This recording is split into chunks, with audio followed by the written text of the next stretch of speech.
Assalamualaikum warahmatullahi wabarakatuh. Salam sejahtera buat kita semua. Tabi pun kembali kita dalam ASN Podcast Channel edisi jalan-jalan pada malam Minggu 14 November 2020. Sahabat ASN yang tercinta, saat ini kita akan ngobrol bareng nih bersama tokoh publik kita, yaitu Bapak Haji Muklis Basri. Beliau ini adalah anggota DPR RI, senator asal Lampung dari Dapil Pemilihan Lampung 1 dari PDIP, Partai Demokrasi Indonesia Perjuangan. Beliau ini lahir pada 24 Februari 1964 atau 56 tahun yang lalu. Nah, kebetulan pada malam hari ini tim ASN Jalan-Jalan ini minta waktu beliau yang khusus. Kita akan bicara seputar masalah keluarga, masalah hobi, terus masalah riwayat kegiatan pekerjaan beliau, dan yang terakhir sahabat ASN, kita trending topiknya adalah masalah kopi Lampung. Oke, untuk itu kita langsung saja, di hadapan kita sudah ada Pak Muklis Basri, mungkin lebih akrab ya, saya panggil Udo ya, karena masyarakat siap. Lampung Barat, masyarakat Lampung itu ketika udah panggil Udo itu panggil kakak, panggilan kakak ya, adik manggil kakak ya, jadi panggilannya Udo, jadi supaya lebih akrab lagi pada malam hari ini. Untuk mengawali pertemuan kita, cerita dong sedikit nih Do mengenai masalah keluarga, terus Udo nih supaya sahabat ASN ini tahu berapa sih putra putrinya, terus Ayu di rumah kegiatannya apa, seputar itu kira-kira, silakan Do. Ya, terima kasih. Assalamualaikum warahmatullahi wabarakatuh. Selamat malam Dinda Heri ya. Terima kasih ini atas waktu bisa bincang-bincang, bisa silaturahmi malam hari ini. Ini satu kehormatan buat saya dari channel ASN Podcast Channel. Apa yang disampaikan tadi ya betul, saya dilahirkan 56 tahun yang lalu ya, dari satu daerah yang sangat terpencil di Lampung Barat, yaitu daerah Sumber Jaya, iya. Yang sekarang juga masyarakatnya sedang menggugat pemerintah juga ya, menggugat negara, bahwa ada sebagian pemberian Presiden Soekarno ya, Soekarno kepada masyarakat transmigrasi tahun 52 sampai saat ini status tanah mereka belum jelas. Itulah bahwa saya ini dilahirkan di daerah pegunungan, daerah terisolir, terpencil, daerah hutan lindung menurut pemerintah, menurut negara. Dan saya berharap bahwa itu bisa secepatnya diselesaikan di era Pak Jokowi, karena Pak Jokowi juga sangat peduli dengan masyarakat, sangat dengan rakyat ya. Bahkan beliau akan memberikan lahan pada masyarakat. Tapi masyarakat kalau dengan program perhutanan sosial, masyarakat tidak mau. Mereka ingin jelas statusnya karena itu tanah pemberian Soekarno antar mereka resmikan ya. Bayangkan daerah transmigrasi yang didatangkan, diantar oleh Soekarno, dilihat lagi oleh Bung Hatta pada waktu itu tahun 53. Jadi khusus ya, Pak luar biasa. Soekarno datang. Iya, tapi sampai sekarang status mereka tidak jelas. Itu yang luar biasa ya. Bayangkan sudah 652 sampai sekarang ini udah 60 berapa tahun ya kan. Sudah sekitar 60, hampir 7. Nah, saya dilahirkan dari keluarga petani ya, petani yang sangat miskin ya. Ya bapak saya cuman punya tanah 2 hektar mungkin ya. Ada sawah yang mungkin sama 2 hektar. Dia punya anak 8, tapi alhamdulillah dia bisa menyekolahkan anak-anaknya, dari 8 anaknya bisa 5 sarjana. Udo yang nomor kan? berapa nih? Saya nomor 3. Nomor 3. Ya kan, artinya itu ya. Jadi anaknya 8 bisa sarjana 5. Makanya Mas Eri ya, Dinda Eri, saya pernah diskusi juga sama teman-teman ya. Dengan keberadaan BUMN sekarang ini seperti PTP, PTP apa sini PTP 7 PTP 7 ya. Bayangkan PTP bangkrut. Ratusan ribu hektar tanah mereka. Ya kan, ada karet, ada sawit. Kok bisa bangkrut? Iya kan. Jadi pertanyaan buat saya sebagai orang Lampung ya kan, sebagai generasi muda, bapak saya punya tanah 2 hektar bisa menyekolahkan anaknya bisa sarjana. Oh ini begitu ribuan hektar. Kok ini ratusan ribu hektar kok bisa bangkrut kan? Ini yang harus menjadi pertanyaan buat kita semua ya, bukan hanya saya, termasuk Bung Eri juga harusnya punya kepedulian hal seperti itu. Ini yang membuat negara kita ya rusak ya kan. Gitu. Nah, saya sekali lagi dilahirkan dari keluarga petani, makanya saya juga sampai sekarang ya, mulai dari saya jadi bupati tahun 2007 sampai sekarang saya masih pakai tagline saya ya, yaitu aku bangga jadi anak petani. Ya, jadi aku bangga jadi anak petani. Saya 8 bersaudara, nomor 3 ya. Alhamdulillah saya artinya SD, SMP, SMA sampai sarjana ya, S1, S2 saya lakukan. Dan saya pendidikannya mulai dari SMP kelas 1 saya sudah di Bandar Lampung. Jadi pergaulan saya sama teman-teman di Bandar Lampung juga, artinya saya dari SMP dari tahun 76 saya sudah banyak teman ya kan. Nah, tapi saya sekali lagi saya hidup ini saya katakan single factor ya. Hidup sendiri aja saya. Kenapa? Maksudnya gimana dong? Iya, saya nggak punya saudara pengusaha. Saya nggak punya saudara pejabat. Ya, kan? Betul-betul dari bawah. Dari bawah saya ya? Sendiri aja yang berjuang. Ya, kan? Gitu. Ya. Nah, artinya kehidupan di masa Orde Baru. Anak-anak gimana ya, dong? kan? Anak-anak di masa Orde Baru sudah seperti itu, dan saya dari dari tahun pemilu 77 saya sudah tertarik dengan politik ya. Kenapa saya sudah tertarik? Tahun 77 saya bergabung ke P3 ya. Ikut-ikut Oma Irama lah kampanye kan. Ikut Oma Irama kampanye ke Metro, kemana-mana Bandar Lampung ya kan, naik-naik truk kita. Nah tahun 80 pemilu 82 saya sudah saya ke PDI. Kenapa? Karena saya melihat bahwa Ibu Mega ini simbol yang pada waktu itu katakanlah terzolimi, terpinggirkan ya kan oleh Orde Baru, oleh Soeharto. Ya kan, sehingga saya ikut juga di PDI pada waktu itu ya. Belum ya? PDI Perjuangan ya, sebelumnya masih PDI ya kan, masih PDI Pak Suryadi ya. Ya, PDI segi 5 lah, PDI kurus lah ya. Itu. Nah, jadi saya tahun 90-an saya wisuda. Nah, saya belum kerja, saya pulang kampung. Di kampung saya juga jadi pengurus partai, jadi ketua Komcam partai PDI ya, kalau dulu Komcam, kalau sekarang PAC. Dari PAC ya. Tapi karena kita melawan Orde Baru ya seperti tadi, semuanya pekerjaan kita dibatasin, semua langkah kita dibatasin pada waktu itu ya. Nah, seperti itu. Jadi akhirnya karena ancamannya luar biasa, saya ditekan, kesepakatan bahwa saya tidak boleh bergerak, artinya untuk partai. Akhirnya saya vakum, tapi saya usaha, saya bentuk kelompok tani ya di desa saya. Itu tahun berapa waktu dibentuk? Saya bentuk kelompok tani tahun 90-an ya. Tahun 90 saya bentuk petani kopi ya. Petani kopi. Iya, pokoknya semua petani lah, ada petani kopi, ada petani sayuran, ada petani padi. Nah, saya bentuk kelompok tani. Setelah saya kelompok tani, saya melangkah lagi, saya masuk di jajaran, saya masuk jadi anggota KUD, dan pada waktu RAT KUD, KUD-nya KUD Sumberjaya, saya salah satu yang terpilih menjadi pengurus pada waktu itu ya.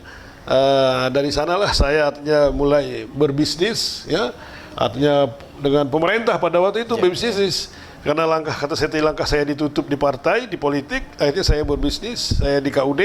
Pada waktu itu katakanlah KUD ini kan menjadi anak emasnya Soeharto ya, Orde Baru. Memang sokok ya, guru saya kira gitu ya. Artinya mitranya Tommy Soeharto lah pada waktu itu, mulai dari pengadaan cengkeh, pengadaan pupuk ya, pengadaan beras, semuanya diberikan kepada KUD pada waktu itu ya. Termasuk juga KUT, semuanya luar biasa lah ini fasilitas. Nah, saya di situ dan alhamdulillah saya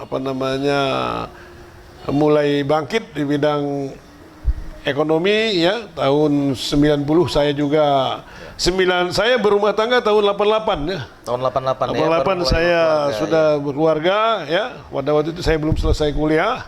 Saya sudah berkeluarga. Keluarga saya orang Bandar Lampung sini. Ya kan, tapi kata saya tadi karena di Bandar Lampung saya tidak punya kesempatan untuk lebih banyak berbuat, hanya saya pulang kampung dan saya berbuat di kampung saya. Anak saya lahir yang pertama akhir tahun 88 ya kan. Saya nikah awal tahun 88 dan anak saya lahir akhir dari tahun 88 ya. Saya yang tua. Nah, saya terus berjuang. Kata saya tadi, single volunteer tidak ada yang membantu modal, tidak ada yang fasilitas. Jadi pada waktu itu memang ya kan? Tekanannya udah nekat aja harus pulang kampung. Saya nekat pulang kampung. Dan saya diskusi. Awalnya saya nggak mau pulang kampung, malu ya. Tapi saya diberi support oleh keluarga saya, oleh saudara saya, teman saya juga, bahwa kamu harus pulang. Kamu tunjukkan kepada saudara-saudara tetangga kamu bahwa kayak kamu sarjana. Mampu. Kamu sarjana, kalau tetangga saudara-saudara kamu ya paling tamat SMP, tamat SD, saya kira begitu. Akhirnya saya pulang kampung seperti itu ya, dan saya berbuat di kampung saya ya kan, di kampung sudah dengan step by step ya, sedikit dengan sedikit seperti itu. Nah, akhirnya saya punya kata saya di KUD. Nah, terjadilah reformasi tahun 98 ya. Tapi saya dari 96 saya sudah bergerak lagi di partai ya, di partai. Pada waktu itu kita sudah artinya bergerak tidak mega tidak ya. Pada waktu itu mega diganggu oleh kata-kata oleh baru ya, oleh Soeharto dan kawan-kawan ya. Akhirnya pecahlah pada waktu itu yang namanya Promek ya, PDI Promek. Promega ya.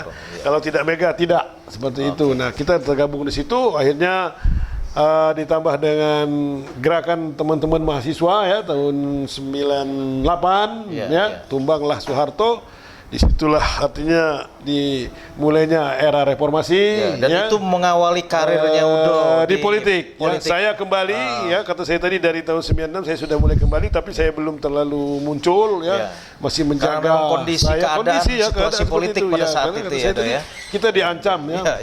Luar biasa. Seperti itu.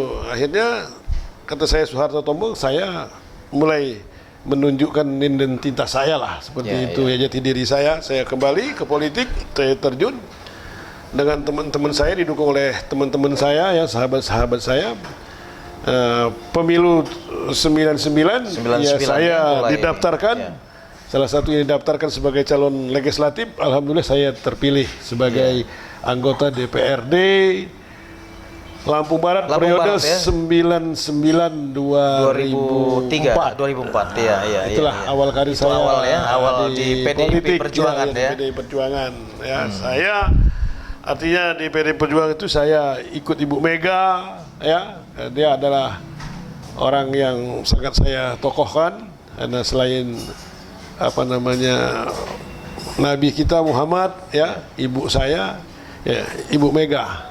Di samping itu Bung Karno. Seberapa besar perjuangan Udo ini tadi yang saya lihat luar biasa, terobosan-terobosan, sehingga soalnya jarang sekali pada saat mungkin seusia Udo itu yang bisa pulang kampung dengan tidak malu ya. Artinya tadinya udah jadi anak kota sehingga harus pulang kampung walaupun sarjana, tapi Udo tetap yakin bahwa gimana supaya berpikir untuk bisa anak-anak muda ini juga lewat KUD bisa dikembangkan ya pada saat itu. Terus keyakinan Udo yang Hakul yakin untuk Udo bisa berhasil baik di bidang politik maupun di bidang UMKM lah kalau bisa dikatakan, itu apa yang jelaskan? Saya kan, kata saya dari tahun 76 saya sudah di Bandar Lampung. Jadi ya saya itu mungkin saya nggak tahu apa. Saya dari SMP 3 saya sudah punya teman, artinya pejabat, anak kepala pajak Lampung pada waktu itu ya. Saya nakal, saya pindah sekolah ke SMP 1 PGRI. Jadi sempat pindah-pindah. Iya, saya berteman sama anaknya Kajati pada waktu itu ya, pergaulan saya ya. Nah, sampai saya, kata saya tadi, saya di era saya kuliah kan seperti itulah.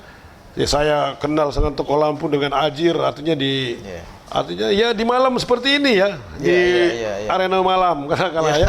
Begitu juga dengan tokoh Lampung, ketua Golkar dengan Jajuli ya, saya dari koperasi, dari arena malam juga ya, kita kenal di situ ya kan. Nah, saya banyak bergaul, kenal sama mereka-mereka, mungkin dari situlah artinya, karena rezeki itu kan bukan dari kita, tapi dari saudara kita, dari teman-teman kita, dari sahabat. Ya, kan? Saya kenal sama Bung Eri kan pasti saya akan mendapat rezeki, mungkin Bung Eri juga akan mendapat rezeki dari saya. Karena kan seperti itu, ya dari kan? silaturahmi Dari tadi silaturahmi, ya kan, nggak mungkin kita itu rezeki datang sendiri. Terus gini tanpa dari orang lain. Saya lihat Udo ini begitu mengagumi sosok Bung Karno. Iya. Terus mengagumi dari sosok Mbak Mega. Coba cerita sih dong, apa pemikiran Udo sehingga Udo itu sangat ini betul gitu, sangat gemar, suka, terus bahkan itu tadi setelah Nabi kata Udo, saya sempat agak kaget dan saya yakin ini pasti ada hal yang memang orang perlu tahu atau sahabat ASN yang perlu tahu ini. Do, apa cerita do? Iya, yang jelaskan Bung Karno itu yang pertama kan, tanpa Bung Karno Indonesia mungkin kita belum merdeka. Okay. Dan Bung Karno itu kan jadi presiden bukannya dikasih hadiah oleh Belanda. Bayangkan dia berapa kali masuk penjara dengan perjuangan, kan? Iya. Dengan perjuangan. Di penjara di mana? Di Digul, di mana? Di NTT sana ya. Sudah itu di Bengkulu, segala macam, di Bandung kan, diasingkan, ini kan macam-macam. Nggak ada. Ya, Soeharto nggak seperti itu, walaupun dia jenderal ya kan, pernah dihukum enggak, segala macam ya enggak. Jadi saya itu sudah itu, dia sampai dia tidak menjabat itu dia masih dicintai oleh rakyat. Soekarno itu ya, sangat dicintai oleh dan rakyat. Luar biasa karismatiknya. Kadang-kadang anak seperti anak saya yang masih kecil itu baru SD kok sudah menghormat, sudah ini sudah kan kaku. dengan Padahal fotonya nggak pernah tahu ceritanya gimana, kan? cerita Bung Karno. Walaupun katakanlah sejarah pelajaran Bung Karno itu sudah pernah dihilangkan di buku sejarah SD, SMP, ya kan, siapa Soekarno. Tapi ternyata kan karena masih melekat, masih tetap aja kan, anak-anak kita di zaman saya mencari siapa Soekarno itu. Jadi sekali lagi itulah yang membuat kita bahwa Soekarno itu, kata saya tadi, satu adalah tanpa Soekarno Indonesia belum merdeka, ya kan.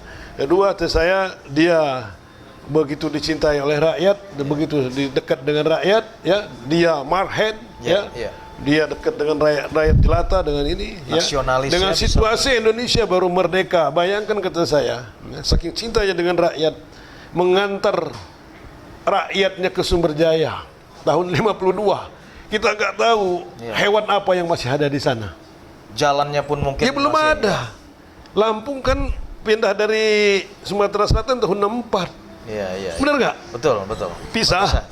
Mekar dari Sumatera Selatan tahun 64 sesuai dengan kelahiran saya. Nah, Soekarno tahun 52 sudah ke daerah seperti itu. Bayangkan daerah itu kayak mana waktunya. Sekarang aja masih seperti itu, ya kan, masih hutan lindung, kata saya tadi. Itu yang membuat saya cinta dengan Bung Karno itu, mengagumi Bung Karno. Nah, Ibu Mega begitu juga. Ya, kenapa saya Ibu Mega selain ibu saya? Udo dengan Ibu Mega. Iya, yang jelas saya ini tidak bisa begini tanpa Ibu Mega. Selain bapak ibu saya yang membesarkan saya, yang mendidik saya, ya, guru-guru saya Ibu Mega yang membesarkan saya. Kalau saya tidak ikut Ibu Mega, saya tidak ikut PDI Perjuangan, saya bukan siapa-siapa. Buat saya, diri saya ini dulu adalah air comberan.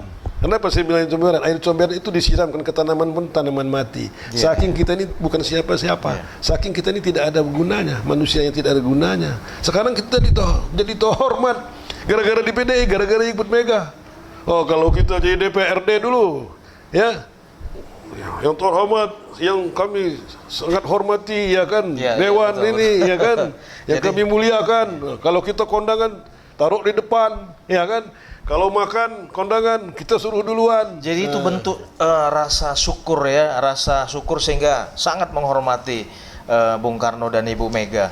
Jadi itulah kata orang istilahnya jas merah, tidak melupakan sejarah. Oke, Do. Lebih ini lagi nih, Do, supaya sahabat SN nih tahu nih sosoknya Udo Muklis ini apa sih hobinya nih? Ya, kalau saya sebenarnya hobinya cocok tanam saya, ya kan. cocok tanam. Jadi kata saya tadi aku bangga jadi anak petani itu lebih bukan karena saya mengagungkan bahwa karena saya anaknya petani, tapi karena saya memang mencintai. Dan jadi saya hobi, kalau ada bertani, waktu ada sehari-hari seperti saya jadi bupati, waktu saya jadi bupati ya, saya kan 99 kata saya 2004 tadi DPR ya, 99 sampai 2004. 2000 belum habis masa jabatan saya, 2002 saya diperintah partai, diperintah Ibu Ketua Umum Mega nyalon wakil bupati, mendampingi almarhum Pak Erwin pada waktu itu ya. Tahun 2007 saya nyalon sendiri, alhamdulillah saya menjadi pemenang ya. Tahun 2012 saya menang kembali ya, 10 tahun lah saya menjabat perjalanan itu ya, dan alhamdulillah saya istirahat 1 tahun. Pemilu 2019 saya ikut lagi dan saya buktikan bahwa rakyat juga mencintai saya seperti apa yang saya sampaikan dengan Dinda tadi, bahwa Soekarno dicintai rakyat, saya juga alhamdulillah dicintai rakyat. Kenapa saya dicintai oleh rakyat masyarakat Lampung Barat? Ya dari hasil kinerja saya. Ya, kan? Saya dengar-dengar waktu Udo untuk calon anggota DPR RI itu di bawah nomor urut berapa tempo hari? 7 kalau nggak salah. Saya nomor urut 4. Iya. Kok bisa? Nomor urut 4 kan sulit nyarinya kan. Kok bisa luar biasa? Iya kata saya tadi. Bahkan katanya melebihi suaranya Pak Zulkifli Hasan. Enggak ya. Lampung itu yang paling besar kan ya keluarga abang kita lah, Zulkifli Hasan ya, kita hormatin dia ketua partai DPP PAN ya kan, dia waktu ketua MPR ya, wajar lah. Saya kira dia tokoh besar Lampung ya, kita sangat hormati dia. Nah saya di bawah dia ya lebih kurang 117.000 lah saya ya. Itu. Nah suara saya terbesar ya saya dapatkan dari Lampung Barat ya. Itulah kata saya tadi bahwa apa yang saya lakukan, apa yang saya kerjakan semasa saya jadi bupati itu tidak bisa dilupakan oleh masyarakat. Dan itu berkah. Iya berkah sampai hari. Kenapa mereka tidak bisa melupakan? Dari tidak punya jalan jadi ada jalan. Jalannya jelek menjadi jalan bagus. Dari tidak ada sekolahan punya sekolahan. Dari tidak punya puskesmas punya puskesmas. Nah itulah yang saya lakukan. Terus saya dengar-dengar ada bocoran waktu Udo masih menjabat jadi bupati ya di Lampung Barat. Itu betul anak-anak Lampung Barat itu diberikan beasiswa katanya. Ya jadi waktu saya jadi bupati ya, semua mereka yang terima di perguruan tinggi negeri tetap ujian SMA, ujian SMK, mereka tes di perguruan tinggi negeri lolos seluruh Indonesia, mereka terima, itu saya berikan mereka bantuan beasiswa untuk meringankan mereka, bukan juga beasiswa tapi bantuan mereka. Katakanlah mungkin pada waktu itu kamar itu masih bisa kontrak 1 tahun 1 juta lah kira-kira seperti itu ya, karena kan terbantu sekali ya sampai ada 300 orang loh ya kan. Masyarakat Lampung Barat itu kan mahasiswanya banyak, IAIN itu banyak dari Lampung Barat pada waktu itu ya kan. Nah mereka juga terbantu oleh kita. Setelah itu masa bakoh mereka kita pernah juara berturut-turut 3 kali Selampung. Waktu masih pada waktu itu siapa juara 1, juara 2, juara 3 tingkat provinsi, saya berangkatkan umroh berangkatkan haji yang juara 1-nya seperti itu ya. Nah artinya masyarakat pun diberikan reward, diberikan penghargaan sehingga mereka merasa tersanjung ya. Dan itu saya buat program umroh, saya jujur ya se-Lampung ini yang paling duluan program umroh saya Lampung Barat pada waktu itu ya. Setelah itu program haji juga, pada waktu itu haji belum lama nunggu seperti ini ya. Paling lama pada waktu itu 1 tahun 2 tahun ya. Saya sudah membuat program tidak seperti beberapa kiai, ulama, ustadz, mereka sampai sekarang saya merasakan bahwa mereka punya rasa yang cukup perhatian ya sama saya, mendoakan saya luar biasa, karena mereka mungkin berpikir tanpa programnya Pak Mukhlis sebagai bupati mungkin kapan saya bisa naik haji, kapan saya bisa umroh. Itulah yang mereka rasakan seperti itu, karena secara ekonomi mereka kan jauh gitu, kapan mereka mau berangkat haji sendiri. Karena memang mereka cuma pendakwah. Setelah itu guru ngaji itu saya yang duluan Selampung ya. Guru ngaji saya honor, marbut masjid saya honor seperti itu. Wajib belajar 12 tahun ya. Pemerintah wajib belajar 9 tahun. Saya sudah wajib belajar 12 tahun pada waktu itu. Ya, dengan program saya rintisan pendidikan menuju gratis ya. Sudah itu orang melahirkan di tempat saya pada waktu itu gratis. Sesar, orang bayar 16 juta, kita sesar gratis. Bagaimana masyarakat mau melupakan kita? Ya kan, itu yang dirasakan mereka. Artinya sekali lagi kenapa saya mendapatkan suara banyak di Lampung Barat, karena mereka ingat dan mencintai hasil tanaman perbuatan tadi ya, amal dan perbuatan. Luar biasa. Itu saya kira ya. Oke, sahabat ASN, sementara jangan kemana-mana, masih di channel ASN Podcast Channel.